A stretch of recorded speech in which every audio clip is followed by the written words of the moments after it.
Hello everyone, my self Natwar पारा sir. आज हमारा सीबीएसई बुक का 10th का पहला चैप्टर है रियल नंबर। उसके बारे में अपन डिस्कस करेंगे। सबसे पहले हम जान लें कि मेनली जो हमारे टोटल नंबर्स होते हैं उनको हम कितनी तरीके से डिफ्रेंशिएट कर सकते हैं, किस किस तरह से उनको हम डिवाइड कर सकते हैं।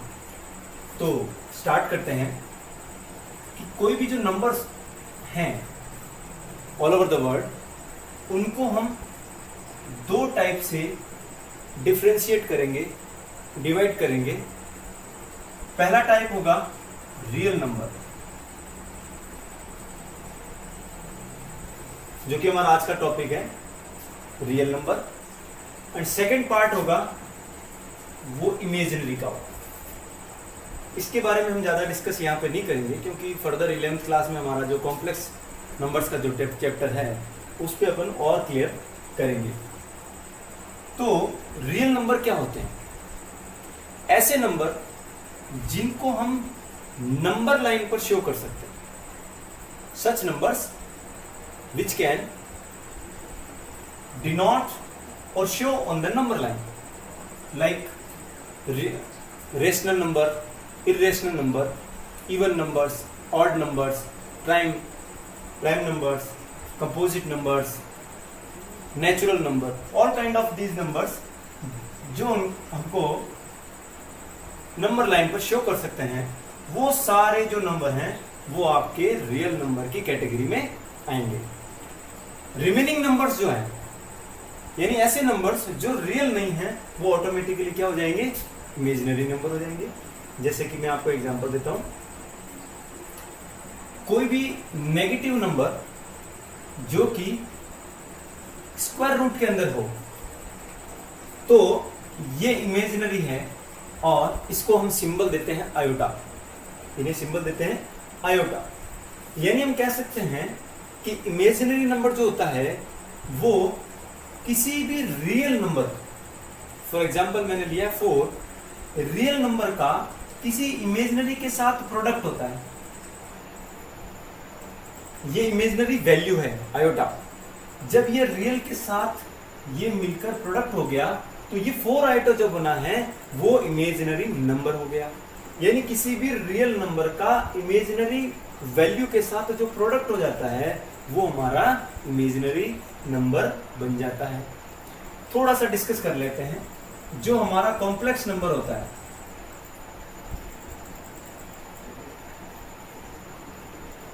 इसमें 2 पार्ट होते हैं। पहला पार्ट रियल का होता है और दूसरा पार्ट जो है वो इमेजिनरी का होता है। रियल पार्ट में मान लीजिए फॉर एग्जांपल 5 और इमेजिनरी पार्ट में मान लीजिए यही वाला एग्जांपल ले लेता हूं 4 आयोटा। तो ये कंप्लीट मिलकर के कॉम्प्लेक्स नंबर कहलाता है। यानी इसमें एक तो रियल नंबर का पार्ट होगा और दूसरा इमेजिनरी नंबर का पार्ट होगा। यानी हम कह सकते हैं अगर किसी कॉम्प्लेक्स नंबर का रियल नंबर वाला पार्ट अगर 0 हो जाए, 0 हो जाए, तो हम कहेंगे अगर ये 0 बन जाए तो रिमेनिंग जो बचा है वो केवल 4 आयोटा, वो केवल और केवल कौन सा पार्ट बचेगा? इमेजिनरी नंबर का। अभी तक आप इतना ही ध्यान रखिए 10 तक। आगे इसके बारे में और अपन डिस्कस करेंगे। तो इसके अलावा जो नंबर्स हैं वो आपके रियल नंबर्स हैं।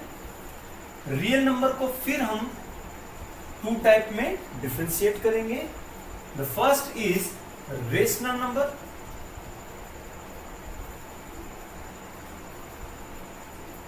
And the second one is irrational number.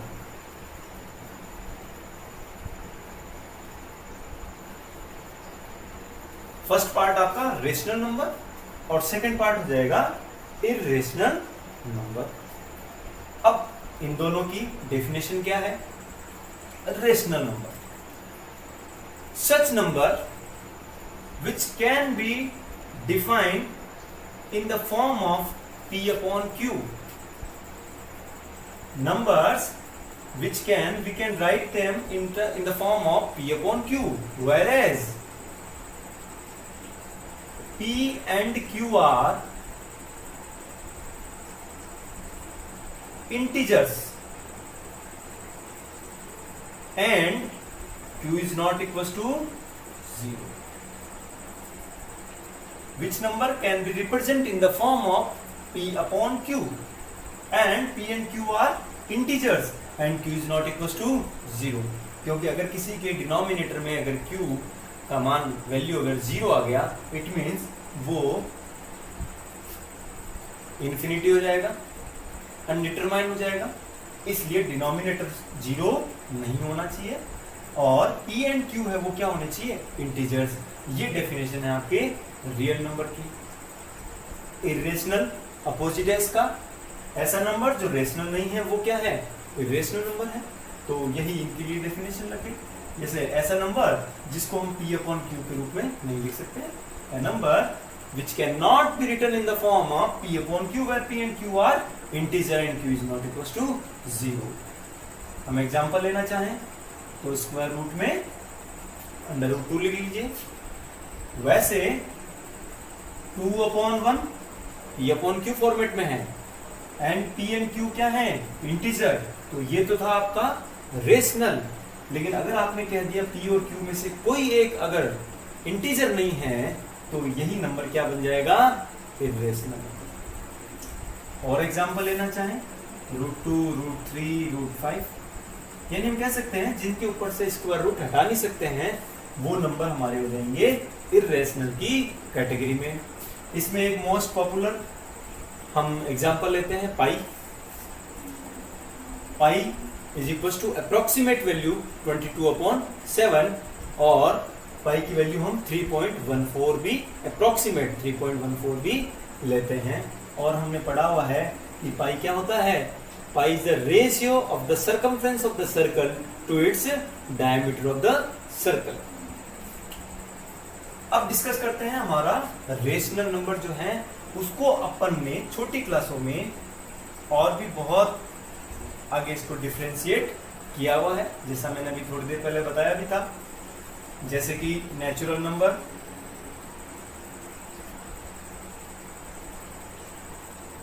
जिसको हम n से डिनोट करते हैं और 1 से लेकर इंफिनिटी तक होता है.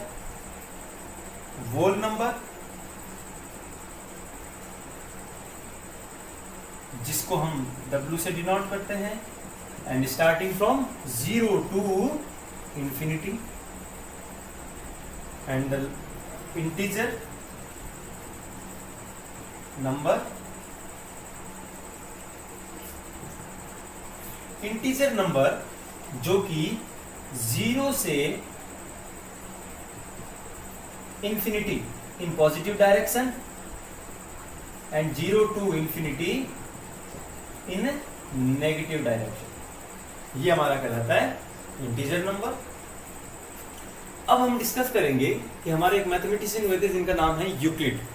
तो यूक्लिड ने इन हमारा जो चैप्टर है वो इसी रियल नंबर पर बेस्ड होगा, जिसमें हम रेशनल और इरेशनल के ऊपर जितने भी ऑपरेशंस हैं, प्लस माइनस मल्टीप्लिकेशन, उनको नंबर लाइन पर रिप्रेजेंट करना, और उनको इरेशनल नंबर है तो ये रूट 2, रूट 3 एंड रूट 5 है वो इरेशनल क्यों हैं, इनके प्रूफ्स हैं, इन सब के बारे में अपन इस चैप्टर में डिस्कस करने वाले हैं. और अगर मैं एक चीज और बताना चाहूँ, यहाँ ऐड करना चाहूँ, तो जो रेशनल और इरेशनल के डेसिमल एक्सपेंशन होते हैं, ये तो अपन ने फ्रैक्शन फॉर्म में लिखा है, ये मैंने फ्रैक्शन फॉर्म में लिखा है. जो इनके डेसिमल एक्सपेंशन होते हैं तो बता देता हूं, जिस नंबर का डेसिमल एक्सपेंशन टर्मिनेटिंग होता है वो हमेशा रियल नंबर होता है. फॉर एग्जांपल हम ले सकते हैं 0.42, तो इस नंबर का डेसिमल एक्सपेंशन टर्मिनेटिंग है, then we can say that this number is a rational number. Further, अगर किसी नंबर का डेसिमल एक्सपेंशन टर्मिनेटिंग नहीं है, it means non terminating but repeating, एक नंबर है वो कंटिन्यूअसली रिपीट होता है, then this number is also a rational number. If we define the definition of the irrational number, इसका बिल्कुल रिवर्स कह दीजिए, ऐसा नंबर जिसका डेसिमल एक्सपेंशन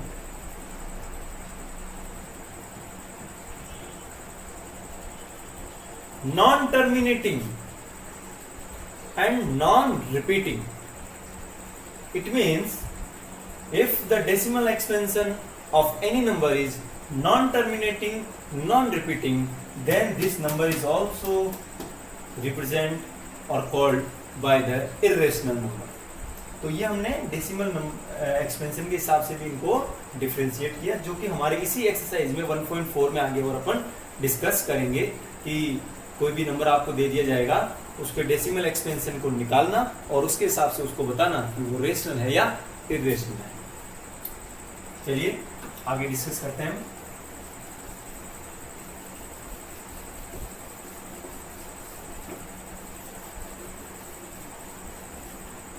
जैसा कि मैंने बताया, तो यूक्लिड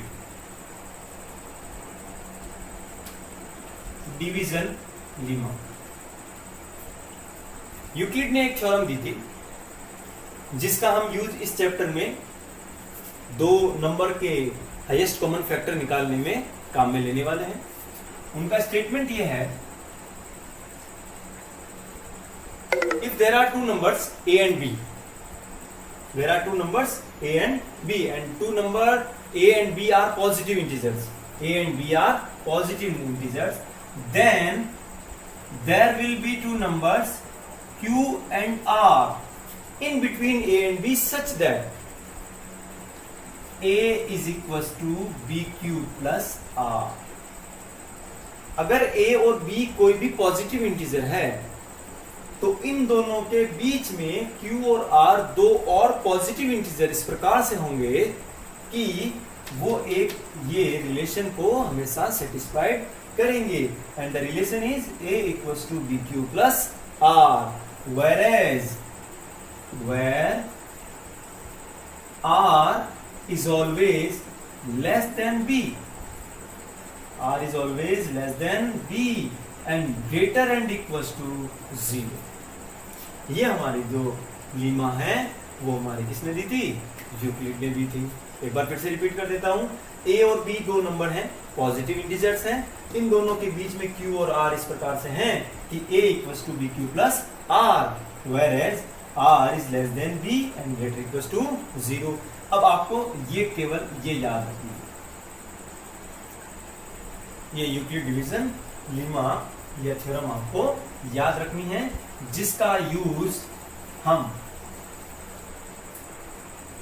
एक्सरसाइज 1.1 का क्वेश्चन नंबर फर्स्ट जो कि दे रखा है 135 एंड 225 का HCF निकालना है, हाईएस्ट कॉमन फैक्टर निकालना है by the using Euclid division theorem और Lima. We will start from here. We know that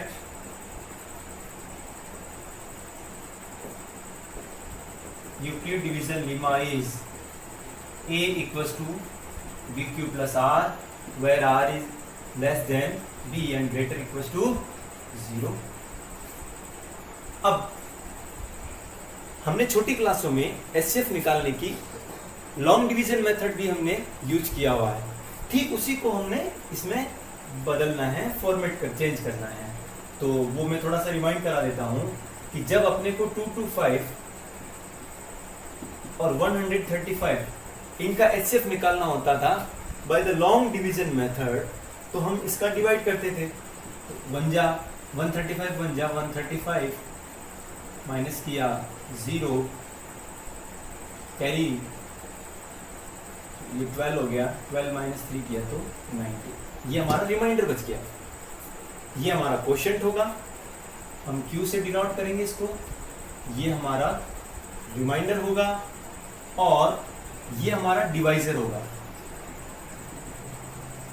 जिसे हम B कहेंगे, और ये हमारा डिविडेंड होगा जिसको हमने B से डिवाइड किया। फिर से एक बार देख लीजिए, ये जो है वो आपका डिविडेंड है A, B जो है वो आपका डिवाइजर है जिसका हम डिवाइड करने वाले हैं, Q है वो इसका क्वोशिएंट है जो कि आंसर आएगा, और R जो होगा वो हमारा रिमाइंडर होगा। तो इसी को हमने इस फॉर्मूले में लिखा हुआ है, तो इसको आप यहां पे लिखिए डिविडेंड कितना था 125 is equal to divisor 135 into quotient 1 plus remainder is 90. Then tell me remainder 90 is not equal to 0. ये यहाँ पे रिमाइंडर 0 आना चाहिए. अगर रिमाइंडर 0 नहीं आ रहा है इसका मतलब है कि आपको इस यूक्लिड डिवीजन लीमा को एक बार फिर से लगाना पड़ेगा. तो हम ये प्रोसेस जब तक करते जाएंगे जब तक यहाँ पे रिमाइंडर 0 नहीं आ जाता. तो फिर इस स्टेप में क्या करना है, इस 90 को आपको डिवाइजर बना देना है और इस डिवाइजर को डिविडेंड बना देना है, इन दोनों. तो again using Euclid division lemma 135 is equal to 90 into, अब 90 की टेबल 135 में 1 जा 90 1 जा 90, 135 में से 90 को माइनस कीजिए तो आपका आ जाएगा 45. अब यहां पे फिर देखिए जो हमारा 90 की टेबल 135 में क्वोशिएंट आया आपका 1 प्लस रिमाइंडर बच गया 45. फिर से आप कहोगे कि 45 इज नॉट इक्वल टू 0. हमारा यहाँ पे रिमाइंडर जो है वो 0 नहीं आया. तो हम फिर से again using Euclid division Lima, हम फिर से लीमा यूज करेंगे. तो फिर से मैंने यही प्रोसेस बताई आपको कि जो आपका रिमाइंडर बचता है उसको डिवाइजर बना लीजिए और पहले वाले डिवाइजर को डिविडेंड बना लीजिए. 45 की टेबल 2 जा 45 2 जा 90 एंड द रिमाइंडर इज 0. अब इसको अपने यहाँ पे लिख लीजिए. आपका नंबर क्या था 90, डिविडेंड था, डिवाइजर क्या था 45, क्वोशिएंट क्या आया 2 and the remainder is 0. Now this is the final answer. किस नंबर का डिवाइड करने पर रिमाइंडर 0 आया, वो नंबर क्या है 45. It means you can say that HCF of 135 and 225 is 45. HCF of 135 and 225 is equals to 45. इन दोनों का HCF 45 यानी कि 45. क्यों है, क्योंकि 45 का डिवाइड करने पर हमारे लास्ट में रिमाइंडर 0 आ जाता है. हमारा टारगेट होता है रिमाइंडर को 0 लाना. इसी प्रकार से नेक्स्ट आपका जो ये सेकंड है 196 एंड 38,220 A equals to BQ plus R. ये सेम प्रोसेस आपकी यहां भी रिपीट करनी है. तो हम कह सकते हैं 38,220 इक्वल्स टू 196. तो जब हम 38,220 में 196 का डिवाइड देंगे तो ये 195 टाइम्स कंप्लीट जाएगा and the remainder is 0. Then तो आपका 196 का डिवाइड जब दिया था तो क्वेश्चन कितना आया था 195 और रिमाइंडर क्या बच गया 0. तो आपका यहाँ पे जो HCF है वो कितना हो जाएगा, किसका डिवाइड दिया आपने 196. तो आप कह सकते हो 196 इसका HCF. अब